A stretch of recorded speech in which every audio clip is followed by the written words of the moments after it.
नमस्कार दोस्तों, welcome to Ram sir Hindi channel. दोस्तों, आज की दैनिक जागरण एडिटोरियल के कुछ इम्पोर्टेंट आउटलाइंस। वैश्विक अनिश्चितता, आम बजट, वित्त मंत्री निर्मला सीतारमण, चौंकाने वाली लोक लुभावन घोषणा, मोदी सरकार अर्थव्यवस्था स्थितियों सुधारने लाभान्वित, बुनियादी ढांचे निसंदेह निराशाजनक, शेयर बाजार उद्योग व्यापार वैश्विक नगरीय विकास मेट्रो परियोजनाओं आत्मनिर्भर। दोस्तों, इस आउटलाइंस की पीडीएफ आप हमारे टेलीग्राम चैनल से ले सकते हो, जिसका लिंक वीडियो के डिस्क्रिप्शन में है। तो दोस्तों, डिक्टेशन स्टार्ट होगा 5 सेकेंड बाद। स्टार्ट। वैश्विक अनिश्चितता के बीच जब आम बजट को लेकर कई अनुमान लगाए जा रहे थे, तब वित्त मंत्री निर्मला सीतारमण ने लीक से हटकर चलने का फैसला किया। यह समय की मांग भी थी। इसी कारण इस बजट में कोई चौंकाने वाली या फिर लोक लुभावन घोषणा नहीं। ऐसा इसलिए है क्योंकि अनिश्चित माहौल में कोई योजना बनाना एक तरह से अंधेरे में तीर मारना होता।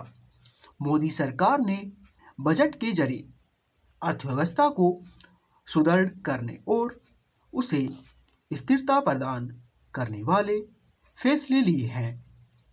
यह भी दिख रहा है कि उसकी कोशिश आर्थिक मोर्चे पर स्थितियों को सुधारने पर जोर देना है।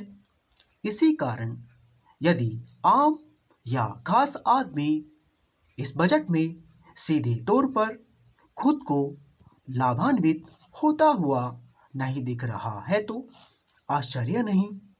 इसका यह अर्थ भी नहीं कि उसे परोक्ष तौर पर भी कुछ मिलने नहीं जा रहा है।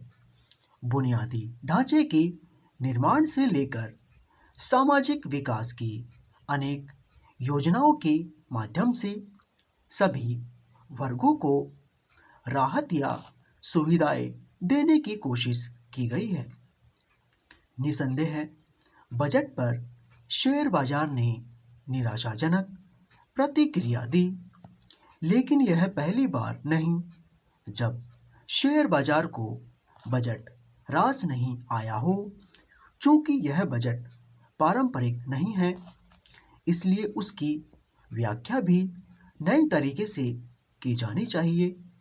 बजट का केंद्रीय तत्व आर्थिक और वित्तीय अनुशासन है। इसका एक प्रमाण राजकोषीय घाटे के लक्ष्य को और कम करना है। इसके अतिरिक्त उन योजनाओं पर पैसा खर्च करना भी है जिनसे देश की आर्थिक बुनियाद मजबूत हो और आत्मनिर्भर भारत की नींव सशक्त बने। बजट में ऐसे कई उपाय किए गए हैं जो उद्योग व्यापार जगत को सीधा संदेश देते हैं कि उसे अपने तौर तरीके बदलने होंगे। यदि भारतीय उद्योग जगत को चुनौतियों से पार पाना है, तो उसे यह करना ही होगा। यूरोपीय संघ से मुक्त व्यापार समझौते के बाद ऐसा करना और भी आवश्यक हो गया है।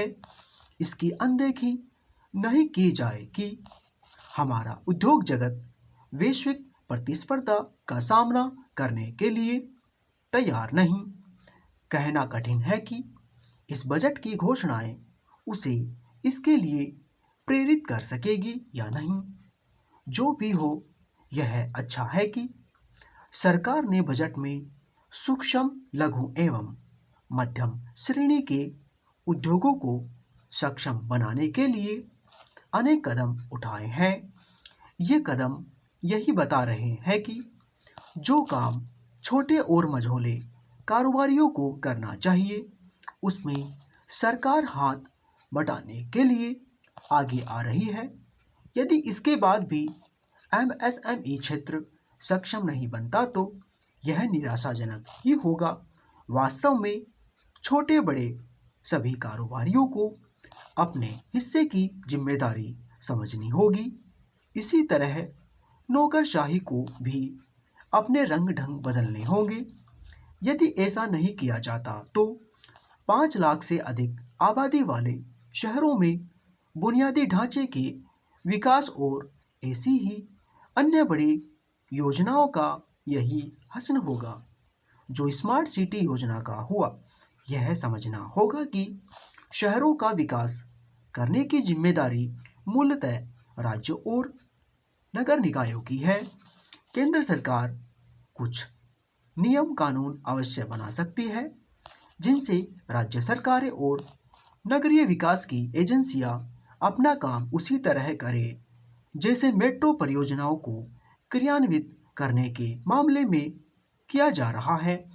बजट में सीधे तौर पर टैक्स छूट देने के बजाय टैक्स संबंधी नियमों को सरलीकरण करने और कठोर दंडात्मक उपायों से परे जाने के जो अनेक फैसले किए गए हैं उनसे लोगों को सचमुच राहत भी तभी मिलेगी जब नौकरशाही का रवैया बदलेगा।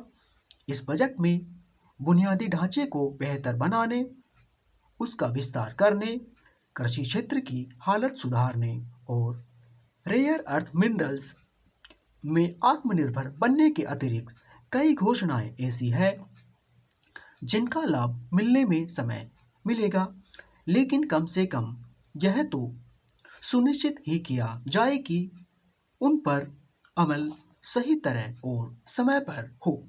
स्टॉप। दोस्तों, इस डिस्क्रिप्शन की पीडीएफ आप हमारे टेलीग्राम चैनल से ले सकते हो जिसका लिंक वीडियो के डिस्क्रिप्शन में है। तो दोस्तों, आज के लिए बस इतना ही। तब तक के लिए जय हिंद, जय भारत।